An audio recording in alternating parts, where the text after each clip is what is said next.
Hello, I am Ajay Kumar, lecturer in Commerce, JDC Godarkani. So ఇంతకుముందు క్లాస్లో మనము materials సంబంధించిన లెక్క చెప్పుకున్నాము. FIFO method, LIFO method and average methods చెప్పుకున్నాము. సో ఈరోజు క్లాస్లో మనము ఓవర్ హెడ్స్ వాటి గురించి చెప్పుకుందాము. ప్రీవియస్ క్లాస్లో ఓవర్ హెడ్స్ గురించి కూడా మనము డిస్కస్ చేశాము. Factory over heads, administrative over heads, selling and distribution over heads గురించి కూడా డిస్కస్ చేశాము. కాకపోతే ఇక్కడ టైప్స్ ఆఫ్ ఓవర్ హెడ్స్ ఎన్ని అనేది మనము fixed, variable, semi variable overheads గురించి డిస్కస్ చేద్దాము. So first of all overheads అంటే ఏంటిది? Indirect expenses are overheads cover all expenses that cannot be conveniently allocated to a particular job or product. అంటే ఒక ప్రత్యేకమైన పని, particular job are పని లేదా ఉత్పత్తికి కేటాయించే వీలులేని వ్యయాలను లేదా ఖర్చులను పరోక్ష ఖర్చులు లేదా ఓవర్ హెడ్ ఖర్చులని పేర్కొంటారు. ఇవి ఒక సంస్థకు ప్రయోజనం చేకూర్చే నిమిత్తము ఈ ఓవర్ హెడ్స్ అనేటివి ఉద్భవిస్తాయి. సో వీటిని మూడు రకాలుగా మనము 3 categories. The common benefit of all the work in a workshop. So classification of overheads 3 types: factory overheads, administrative overheads, selling and distribution overheads. We have already discussed about this classification in details in previous chapter. మనం ఇంతకుముందు మెటీరియల్స్లో మూడిటి గురించి మనము discussion చేశాము. కాబట్టి next overheads may also classified into 3 categories. 3 రకాల categories. ఒకటి fixed overheads, second variable overheads, third semi variable overheads or semi fixed overheads అని కూడా అనవచ్చు. So first of all fixed overheads అంటే ఏంటిది? Meaning of fixed overheads. So generally fixed for a period of time. అంటే ఈ స్థిర over head వ్యయాలు ఒక నిర్ణీత కాలానికి స్థిరంగా ఉంటాయి. ఐదర్ 6 months కావచ్చు, 1 year కావచ్చు, 2 years కావచ్చు. వీటిలో changes in volume or production or sale, అంటే ఉత్పత్తి పరిమాణం లేదా అమ్మకాల పరిమాణం పెరిగినప్పటికీ లేదా తగ్గినప్పటికీ ఇవి ఫిక్స్డ్ ఓవర్ హెడ్స్ కాబట్టి ఈ ఖర్చులు మారకుండా ఉంటాయి. అంటే మార్పు అనేది ఉండదు.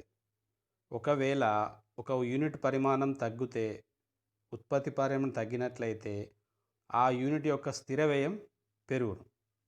కాబట్టి fixed overheads cost per unit decrease with increase in volume of activity and increase with a decline in volume of activity. కాబట్టి పరిమాణం తగ్గినా యూనిట్ ఒక్కంటికి స్థిర వ్యయం తగ్గును, మరియు ఉత్పత్తి భారం తగ్గినట్లయితే యూనిట్ ఒక్కంటికి స్థిర వ్యయం పెరుగును. కాబట్టి ఇవి ఖర్చులను ఒక నిర్ణీత కాలానికి మాత్రమే చెల్లించవలసి ఉంటుంది. ఎగ్జాంపుల్, బిల్డింగ్ అద్దె ఆర్ మేనేజర్స్ శాలరీ ఆర్ బీమా, ఆఫీస్ మరియు అన్నివి స్థిరంగా కాబట్టి ఫిక్స్డ్ ఓవర్ హెడ్స్ అని అంటారు. Next variable overheads. వీటిని తెలుగులో చర ఓవర్ హెడ్స్ అని అంటారు. కాబట్టి overheads cost that vary in direct proportion to changes in volume of production or sales are known as variable expenses. వీటిని ఎలా అంటే ఇది నిష్పత్తికి అనుగుణంగా, అంటే ఫస్ట్ది ఫిక్స్డ్ ఓవర్ హెడ్స్లో ఉత్పత్తి మారిన అమ్మకాల పరిమాణం పెరిగినా కానీ ఇవి స్థిరంగా ఉంటాయి కాబట్టి అవి ఫిక్స్డ్ ఓవర్ హెడ్స్. ఇవి చర అలా కాదు. ఎలా అయితే ఉత్పత్తి లేదా అమ్మకాల పరిమాణము వాటి యొక్క నిష్పత్తికి అనుగుణంగా మారుతూ ఉంటే వాటిని చర ఓవర్ హెడ్స్ అని అంటారు. అంటే ఉత్పత్తి పెరిగితే అదే నిష్పత్తిలో ఉత్పత్తి పెరుగుతుంది, ఒకవేళ ఉత్పత్తి తగ్గితే అదే నిష్పత్తిలో ఉత్పత్తి అనేది తగ్గుతుంది. కాబట్టి వీటిని ఎక్కువగా ఈ ఓవర్ హెడ్స్ ఎక్కువగా వీటిని మారుతూ ఉంటాయి. కాబట్టి యూనిట్ ఒక్కింటికి చర ఓవర్ హెడ్స్ మారకుండా ఎల్లప్పుడూ స్థిరంగానే ఉంటాయి. ఎగ్జాంపుల్ వీటి ఉదాహరణ ఏంటంటే electricity expenses and consumables are, అంటే పరోక్ష పవర్ కానీ వీటి యొక్క ముఖ్యమైన ఉదాహరణలు. Next semi variable overheads. అంటే సెమీ అంటేనే ఇక్కడ పాక్షికంగా అంటే స్థిర చర ఓవర్ హెడ్స్ అని, కాబట్టి ఈ రెండింటిని కలిపి సెమీ ఓవర్ హెడ్స్ అని, సెమీ వేరియబుల్ ఓవర్ హెడ్స్ అని అన్నాం. Semi variable overheads are partly fixed and partly variable, అంటే స్థిర మరియు చర. ఈ ఎక్స్పెన్సెస్ ఎలా ఉంటాయంటే కొంత ఉత్పత్తి స్థాయికి వరకు స్థిరంగా ఉండి ఆ తర్వాతవి మారుతూ ఉంటాయి. ఎలా అంటే do not change when there is a small change in level of activity. ఇవి కొంత ఈ ఖర్చులు ఉత్పత్తి పరిమాణంలో స్వల్ప హెచ్చు తగ్గులకు ఏమాత్రం ప్రభావితం కాకుండా స్థిరంగా ఉంటాయి. Change in the same direction as the change in level of activity, అంటే ఉత్పత్తిలోని ఎక్కువ తగ్గడంకు అనుగుణంగా మార్పు చెందితే ఆ మేరకు అదే నిష్పత్తిలో ఇవి ఎక్కువగా మార్పు చెందును. వీటిని సెమీ వేరియబుల్ ఓవర్ హెడ్స్ అని అంటారు. సో ఇప్పుడు అలోకేషన్ అండ్ అపార్ట్మెంట్ ఆఫ్ వేరే ఓవర్ హెడ్స్. కాబట్టి ఓవర్ హెడ్ ఖర్చులు అనేవి ఉన్నాయి కదా ఇంతకుముందు, వాటిని ఎలా పంపిణీ చేయాలి, వేటికి ఏవి కేటాయింపు చేయాలనేది ఈ పీపీటీలో వివరించడం జరుగుతుంది. The overheads have to be collected and classified under suitable account headings. వీరికి ఒక సమంజసమైన అకౌంట్ హెడ్డింగ్స్ ద్వారా ఈ ఖర్చులను వివిధ విభాగాలకు కేటాయింపులు అనేటివి జరుగుతుంది. అందులో ఫస్ట్ వన్ మ్యానుఫ్యాక్చరింగ్, ఇటు ఏదంటే విభాగాలకు పంపించడం జరుగుతుంది. కాబట్టి మ్యానుఫ్యాక్చరింగ్ ఆర్ ప్రొడ్యూసింగ్ డిపార్ట్మెంట్, అంటే ఉత్పత్తి విభాగము, లేదా సర్వీస్ డిపార్ట్మెంట్ అంటే సేవా విభాగంలో, మరియు పార్ట్లీ ప్రొడ్యూసింగ్ డిపార్ట్మెంట్స్ అంటే పాక్షిక ఉత్పత్తి విభాగంగా వీటిని ఎక్కువగా మనము విభజించడము చేస్తూ ఆ ఓవర్ హెడ్స్కి సంబంధించిన వాటిని ఖర్చులను దేనికి అనే దాన్ని పంపిణీ ప్రాతిపదికన వివరించాలి. Next allocation of overheads expenses refer to the charging of expenses that can be identified wholly with a particular department. అంటే ఈ పరోక్ష ఖర్చులన్నీ ఒకే ప్రత్యేకమైన డిపార్ట్మెంట్కు చెందిన వాటి గుర్తించినప్పుడు ఆ డిపార్ట్మెంట్కు మాత్రమే వీటిని కేటాయించడం జరుగుతుంది. కాబట్టి there is no hard and fast rule regarding the basis to be applied for apartment of overheads. అంటే వీటికి ఒక పంపిణీ ప్రతిపాదికకు నిర్దిష్టమైన లేదా ఖచ్చితమైన సూత్రాలు అనేటివి ఇందులో ఉండదు. కాబట్టి వీటిని ది ప్రైమరీ డిస్ట్రిబ్యూషన్ అని, ప్రాథమిక పంపిణీ అని అంటారు. సో ప్రైమరీ డిస్ట్రిబ్యూషన్ ఎలా అంటే ఈ పీపీటీలో వివరించడం జరుగుతుంది. సో ఇక్కడ అంశం అంటే meaning item, basis of apartment అంటే పంపిణీ ప్రాతిపాదికన. ఇక్కడ అంశం అంటే రెంట్, ఐటెం ఏంటంటే factory rent are depreciation of factory building, అంటే ఫ్యాక్టరీ యొక్క రెంటు అంటే అద్దె, డిప్రిషియేషన్ తరుగుదల యొక్క బిల్డింగ్ యొక్క తరుగుదల, ఇది దేని మీద పంపిణీ అనేది చేయాలి.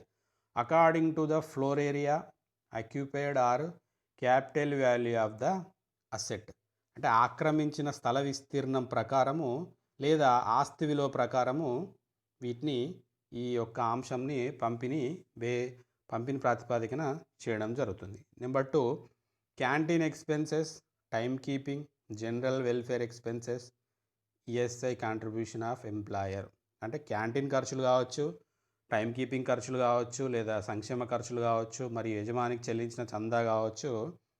వీటి అన్నిటినీ number of employees or wages for each department, అంటే పనివారి సంఖ్య లేదా డిపార్ట్మెంట్కు చెల్లించిన వేతనాల ప్రకారము ఇది మనము పంచాలి.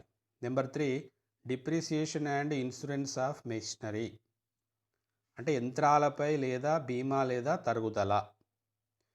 దీన్ని number of employees or wages for each department, అంటే ఇది నంబర్ ఆఫ్ ఎంప్లాయీస్ లేదా వేజెస్ అంటే వేతనాల ప్రకారం వీటిని చెల్లించాలి. నెక్స్ట్ నెంబర్ 4 ఎలక్ట్రిక్ పవర్ అంటే ఇది హార్స్ పవర్ అంటే యంత్రాల పవర్ ద్వారా లేదా లైట్ పాయింట్స్ పవర్ ద్వారా వీటిని చెల్లించవచ్చు. నెక్స్ట్ ఎలక్ట్రిక్ లైట్ ఇది లైట్ పాయింట్స్ లేదా ఫ్లోర్ ఏరియా ప్రకారము విస్తీర్ణం ప్రకారం పంపిణీ చేయాలి. నెక్స్ట్ సూపర్విజన్ పర్యవేక్షణ అని అంటారు. దీన్ని number of workers amount of wages ప్రకారం వీటిని పంపిణీ ప్రాతిపదికన చేయాలి. దీంతోపాటు next reapportionment of service department cost to production department అంటే సర్వీస్ డిపార్ట్మెంట్ నుండి ప్రొడక్షన్ డిపార్ట్మెంట్కు పంపిణీ చెయ్యుట. ఇందులో 2 డిపార్ట్మెంట్లు ఉంటాయి. సర్వీస్ డిపార్ట్మెంట్ అనేది ఒకటి, బేసిస్ ఆఫ్ అపార్ట్మెంట్ అందులో ఉన్నవి ఇందులోకి మార్చుకోవాలి. సో ఫస్ట్ వన్ ఏంటంటే సర్వీస్ డిపార్ట్మెంటు మెయింటెనెన్స్ డిపార్ట్మెంట్ అంటే నిర్వహణ విభాగం యొక్క ఖర్చులు. దేనికి? Hours worked for each department అంటే ప్రతి డిపార్ట్మెంట్కు వెచ్చించిన ధర ప్రకారము వీటిని పంపిణీ చేయాలి. Next payroll or time keeping departments అంటే ఒక వేతనాల పట్టి కావచ్చు లేదా టైం కీపింగ్ యొక్క డిపార్ట్మెంట్ ఖర్చులు కావచ్చు. వీటిని ప్రతి total labour or machine hours or number of employee in each department ప్రతి డిపార్ట్మెంట్లో వారి యొక్క పనివారి యొక్క సంఖ్య లేదా పని గంటలు లేదా మిషన్ వారి యొక్క అవర్స్ ప్రకారం దీన్ని పంపిణీ చేయాలి. Number 3 employment or personal department store keeping departments దీన్ని నంబర్ ఆఫ్ ఎంప్లాయీస్ను ఈచ్ డిపార్ట్మెంట్ ప్రకారము పంపిణీ చేయాలి. నెక్స్ట్ పీపీటీ పర్చేజ్ డిపార్ట్మెంటు అంటే కొనుగోలు విభాగం యొక్క ఖర్చులు. Number of purchase order or value of materials purchased for each department అంటే కొనుగోలు ఆర్డర్ల సంఖ్య ప్రకారం లేదా కొనుగోలు చేసిన మెటీరియల్ యొక్క విలువ ప్రకారం వీటిని పంపిణీ చేయాలి. లాస్ట్ వన్ వెల్ఫేర్ సంక్షేమం, canteen service, recreation, room expenses. కాబట్టి వీటిని number of employees in each department అంటే నంబర్ ఆఫ్ ఎంప్లాయీస్ అంటే ప్రతి విభాగాల్లోని పనివారి సంఖ్య ప్రకారం వీటిని పంపిణీ చేయాలి. సో నెక్స్ట్ ఇవి ఫస్ట్ది ప్రైమరీ డిస్ట్రిబ్యూషన్, సెకండ్ది వన్ సర్వీస్డ్ అంటే పరోక్ష ఖర్చులను ఉత్పత్తి విభాగాలకు ఎలా పంపిణీ చేయుట అనేది నెక్స్ట్. అండ్ ఇంకోటి అబ్సార్ప్షన్ ఆఫ్ ఓవర్ హెడ్స్ అనేటి కొన్ని ఉన్నాయి. సో అందులో మొత్తము ఒక 4-5 ఉంటాయి. కాబట్టి అందులో మెయిన్గా ఇంపార్టెంట్ ఏంటంటే percentage on direct material cost method and percentage on direct wages method అనేది చాలా ఎక్కువ important. So absorption over heads అనేది ఎలా అనేది చెప్పుకుందాము. సో అంటే సంలీనం, అబ్సార్ప్షన్ అంటే సంలీనం. కాబట్టి ఇందులో 2 పద్ధతులు, percent and direct material cost method అంటే overhead rate is equalled amount of factory overheads by cost of direct materials into 100.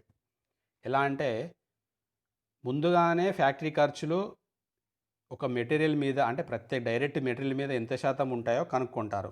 ఆ తర్వాత ఆ సంవత్సరం యొక్క ఫ్యాక్టరీ ఖర్చులను అంటే కేటాయించిన జాబుల ప్రకారము ఒక రేటు ప్రకారం పంపిణీ చేస్తారు.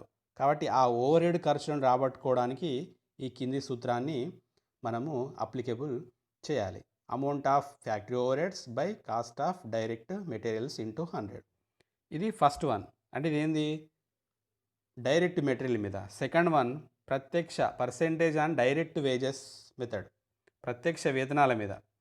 అంటే ఇదేంది ఇందులో ఉత్పత్తి చేసిన వస్తువుపై దాని మీద ఇచ్చించిన వేతనాల ఆదాయంగా ఆయా వస్తువులపై ఓవర్ హెడ్ ఖర్చులను పంపిణీ చేయడం జరుగుతుంది. ఆ ఓవర్ హెడ్ ఖర్చులను తెలుసుకోవడానికి amount of factory overheads by cost of direct labour into 100 అనే సూత్రం ప్రకారము మనము ఆ ఫ్యాక్టరీ యొక్క methods absorption of factory over heads method ప్రకారము చేయాలి. ఇంకోటి కూడా ఉంది, percentage on prime cost method. So ఇది ప్రైమ్ కాస్ట్ అంటే ప్రధాన వ్యయం మీద తెలుసుకునే పద్ధతి. సో ఇందులో వన్ ఎగ్జాంపుల్ ప్రాబ్లం. ఇప్పుడు మనకి డిపార్ట్మెంట్స్ అని చెప్పాము. Production departments 3, service departments 2. కాబట్టి ఫస్ట్ మనము ఒక ఎగ్జాంపుల్ ప్రాబ్లమ్ని సాల్వ్ చేద్దాం. ఇక్కడ మీకు కనబడే పీపీటీలో ఏ ఫ్యాక్టరీ హ్యాస్ 3 ప్రొడక్షన్ డిపార్ట్మెంట్స్, అంటే 3 అంటే 3 రాసుకోవాలి, 2 అంటే 2 రాసుకోవాలి. Departments P1, P2, P3 and 2 service departments S1 and S2. The following overheads and other information are extracted from the books for the month of January 2012. Okay, ఇది మీకు example లెక్క. So ఇక్కడ రెండు ఇచ్చారు.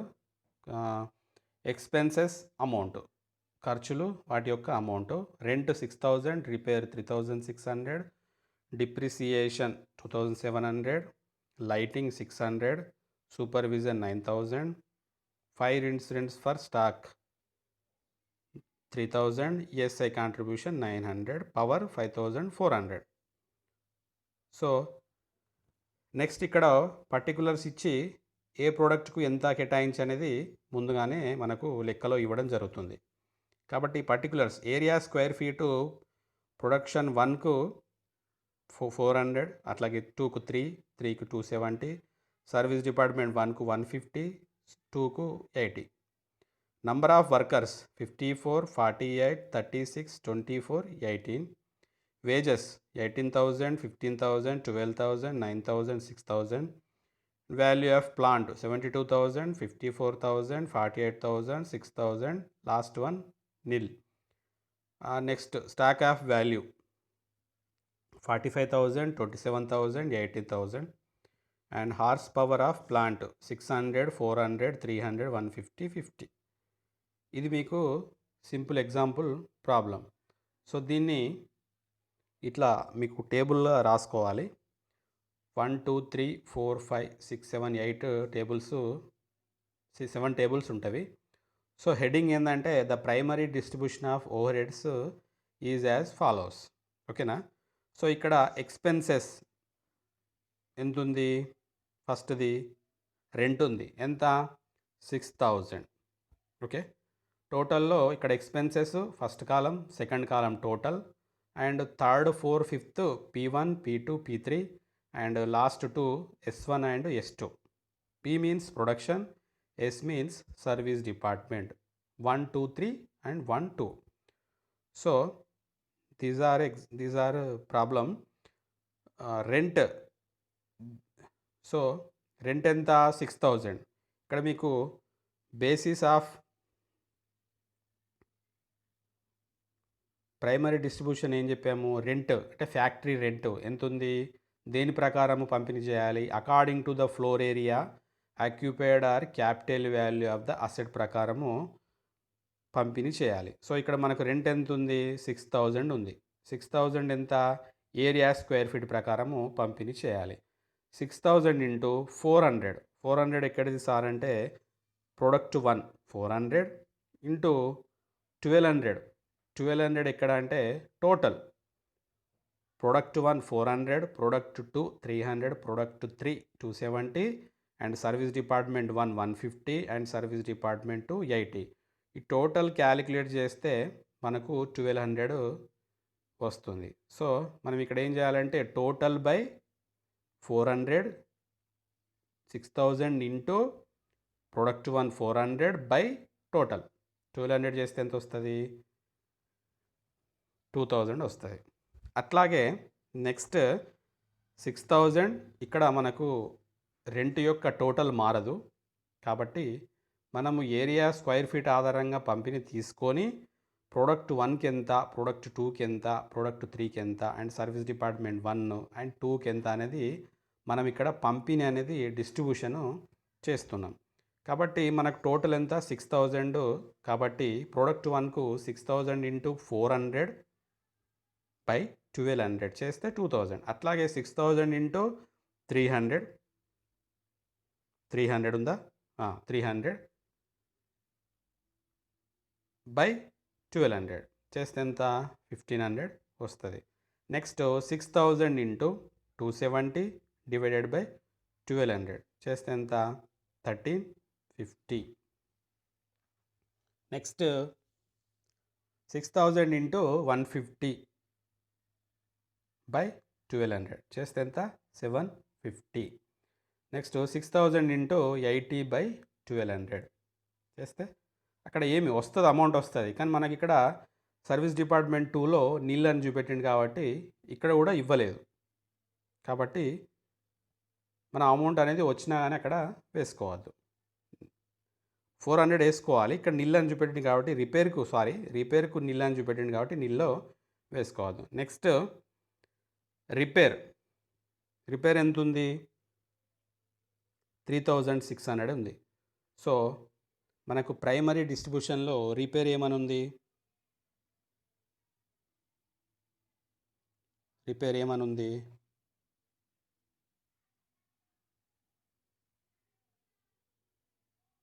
Plant value. కాబట్టి ఎక్కడ repair చేస్తారు, ప్లాంట్లోనే కదా రిపేర్ చేసేది. కాబట్టి ప్లాంట్ వాల్యూ ఎంత, టోటల్ ఎంత 3600. మనకి ఇక్కడ ప్లాంట్ వాల్యూ ఎంత ఉన్నది, వాల్యూ ఆఫ్ ప్లాంట్ అన్న ప్లాంట్ వాల్యూ అన్న ఒకటే. 72,000 ప్లస్ 54,000 ప్లస్ 48,000 ప్లస్ 6,000 మొత్తం కూడాలి. కూడితే మనకు ఇంతకుముందు ప్రీవియస్ ఫస్ట్ దానిలో ఎలా అయితే చేసుకున్నామో ఈ సెకండ్ దానిలో కూడా అట్లనే చేయాలి. 3600 ఇంటూ 72,000 ప్రోడక్ట్ 1 ఉందా, 72,000 బై టోటల్ ఎంత వస్తుంది 70 ప్లస్ 50 120 ప్లస్ 40 160 ప్లస్ 6,000 166,000 ప్లస్ 8,000 170 180 1,80,000 వస్తుంది. కాబట్టి ఎంత 3600 ఇంటూ 72,000 బై 1,80,000 ఈజ్ ఈక్వల్ ఎంత 1440. నెంబర్ 2 అలాగే 3600 into 54,000 by 1,80,000 1,080. Number 3 3600 into 48,000 by 1,80,000 960. Okay. Next number 4 3600 into 6,000 by 1,80,000 ఎంత 120. 5 సర్వీస్ డిపార్ట్మెంట్ 5 నీళ్ళని ఇక్కడ ఇచ్చిండు కాబట్టి మనం కూడా నీళ్ళనే చూపెట్టాలి. ఇక్కడ డౌట్ 72,000 54 48 6,000 ఎట్లా వచ్చింది సార్ అంటే ఇక్కడ మీకు ఇచ్చిందే 72,000 ప్రోడక్ట్ 1 ప్రోడక్ట్ 2 54 ప్రోడక్ట్ 3 48 S1 6,000. కాబట్టి మీకు ఇక్కడ మార్పు అనేది అక్కడ అమౌంట్లు ప్రోడక్ట్ 1 2 3 మారుతుంది కాబట్టి టోటల్ అమౌంట్ మారదు, రిపేర్లకు వచ్చిన అమౌంట్ మారదు, ప్లస్ మీ టోటల్ యొక్క అమౌంట్ కూడా మారదు. నెంబర్ 2. నెంబర్ 3 డిప్రిసియేషన్ అంటే తరుగుదల. ఇది కూడా ప్లాంట్ వాల్యూ మీదనే లెక్క కట్టాలి. ఎంత 2,700 ఇంటూ 72,000 సేమ్ యాస్టీస్గా రెండోది ఎలాగో మూడోది కూడా అలాగే 1,80,000. 2,700 ఇంటూ 72,000 బై 1,80,000 ఎంత 1,080. Number 2 2,700 into 54,000 by 1,80,000 is equal to 810. Next 2,700 into 48,000 by 1,80,000 is equal 720. Number 4 2,700 into 6,000 by 1,80,000 is equal ఎంత 90. లాస్ట్ వన్ ఏమి ఇవ్వలేదు కాబట్టి సో నిల్. ఓకే. నెక్స్ట్ నెంబర్ 4 ఏముంది లైటింగ్. కాబట్టి ఇది కూడా ఏరియా స్క్వేర్ ఫీట్ మాదిరిగానే వివరించాలి, పంపిణీ చేయాలి. ఎంత లైటింగ్ టోటల్ ఎంత ఉంది 600 ఉంది. 600 ఇంటూ మనం ఏది ఏరియా స్క్వేర్ ఫీట్ ఎంత ఉన్నది 400. ప్రోడక్ట్ 1 4 2 3 270 S1 150 S2 80 ఎంత వస్తుంది టోటల్ కొడితే 1,200 వస్తుంది. 600 ఇంటూ 400 బై 1200 చేస్తే ఎంత 200 product 1 and 600 into 300 by 1200 product 2 ఎంత 150 అండ్ 600 ఇంటూ 270 బై 1200 ఎంత 135 600 ఇంటూ 150 బై 1200 ఈజ్వల్ ఎంత 75 నెక్స్ట్ నెంబర్ 5 600 ఇంటూ 80 బై 1200 ఉంది కదా 80 బై 1200 చేస్తే ఎంత 40 సో ఓకేనా ఇది లైటింగ్ అయిపోయింది నెక్స్ట్ నెంబర్ 5 సూపర్విజన్ అంటే పర్యవేక్షణ ఎవరు చేస్తారు పర్యవేక్షణ వర్కర్సే పర్యవేక్షణ చేస్తారు కాబట్టి ఇది ఏ ప్రాతిపదికన పంపిణీ చేయాలి నంబర్ ఆఫ్ వర్కర్స్ పంపిణీ ప్రాతిపదికన పంపిణీ చేయాలి నంబర్ ఆఫ్ వర్కర్స్ ఎంత ఉన్నది 54 48 36 24 18 ఈ మొత్తం క్యాలిక్యులేట్ చేయాలి ఎంత వస్తుంది టోటల్ 1,180 వస్తుంది సో మనకెంత ఫస్ట్ ఎంత ప్రోడక్ట్ 1 9,000 ఇంటూ 54 బై 180 చేస్తే ఎంత 2,700 next 9,000 into 48 by 180 2,400 9,000 into 36 by 180 is equal ఎంత 1,800 next number 4 9,000 into 24 by 180 is equal ఎంత 1,200 next 5 9,000 into 18 by 180 is equal 900 ఈ 54 48 36 ఇక్కడ ఎంత మీకు ఇచ్చిన ప్రాతిపాదికనే పంపిణీ చేయాలి ఎంత 54 product 1 48 product 2 36 product 3 and service department 1 18 24 and 18 ఇట్లా సేమ్ యాజ్ ఇట్ ఈజ్ అన్నిటికీ ఇంతే next number 6 fire incidents for stock ఇది స్టాక్ వాల్యూ కింద ప్రాతిపదికన పంపిణీ చేయాలి ఎందుకంటే స్టాక్ కాబట్టి ఫైర్ ఇన్సిడెంట్స్ అగ్ని బీమా ఇన్సూరెన్స్ మీద స్టాక్ వాల్యూ ఎంత ఉంది 3,000 ఉంది మనకి ఇక్కడ స్టాక్ వాల్యూ ఎంత ఇచ్చిండు 45,000 ప్లస్ 27,000 ప్లస్ 18,000 మూడే ఇచ్చిండు కాబట్టి మనం ప్రోడక్ట్ 1 ప్రోడక్ట్ 2 ప్రోడక్ట్ 3 మాత్రమే పంపిణీ చేయాలి సో టోటల్ ఎంత 3,000 ఇంటూ ప్రోడక్ట్ 1 ఎంత 45,000 బై 45,000 ప్లస్ 27,000 ప్లస్ 18,000 కూడితే ఎంత వస్తుంది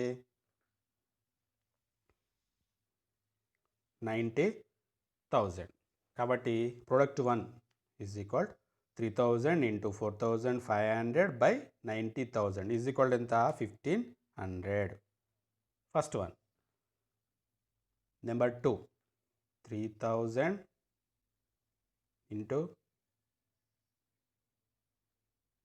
27,000 బై 90,000 ఈజ్ ఈక్వల్ ఎంత 900 number 3,000 total into 18,000 by 90,000 is equal ఎంత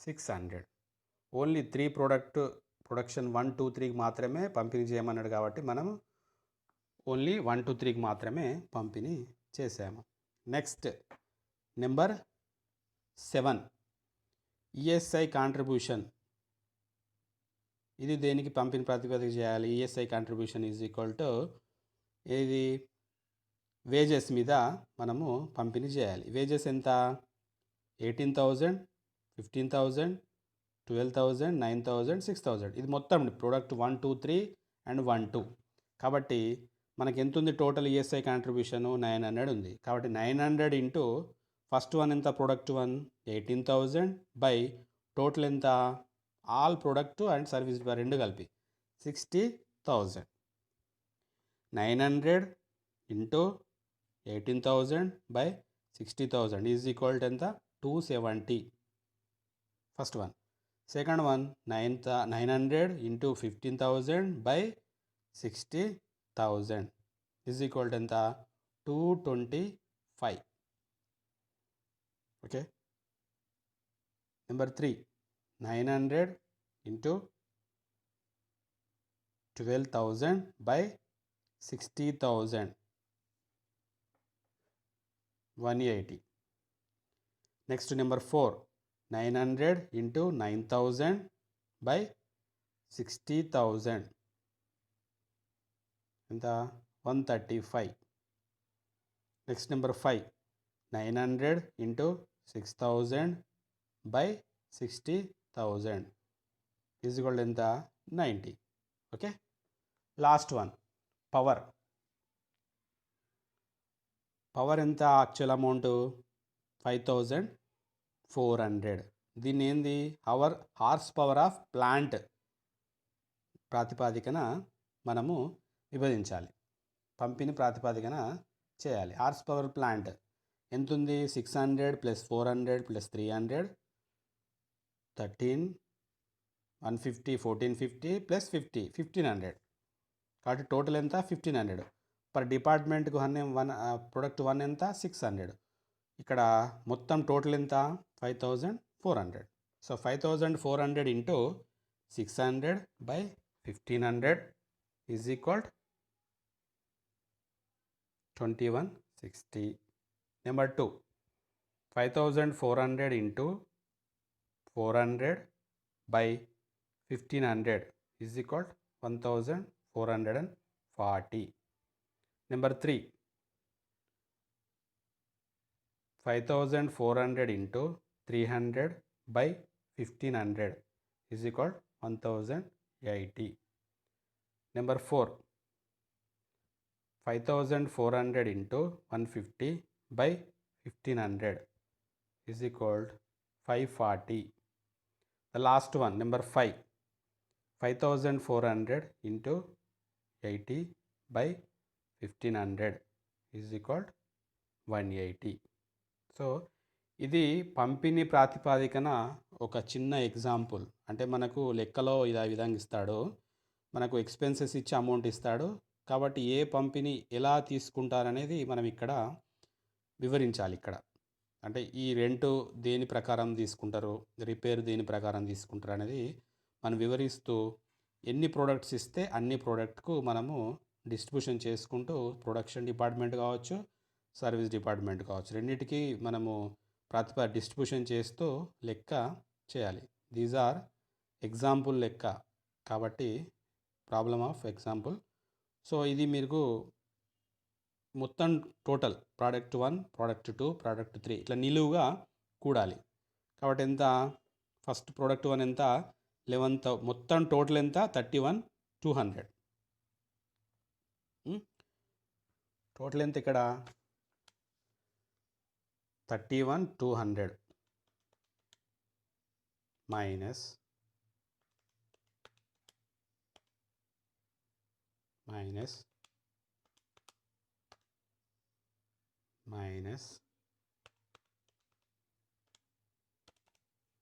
ఓకే ఫస్ట్ ఆఫ్ ఆల్ ఈ మొత్తం కూడండి. 11,350 ప్లస్ 8,505 ప్లస్ 6,825 2,910 ప్లస్ 1,610 21,200 అని వచ్చింది. కాబట్టి ఇక్కడ మొత్తం 6,000 ప్లస్ 3,600 ప్లస్ 2,700 600 9,000 3,900 5,400 31,200 ఒకటి 21,200 ఒకటి. ఇది మీకు సింపుల్ ప్రాబ్లం లెక్క.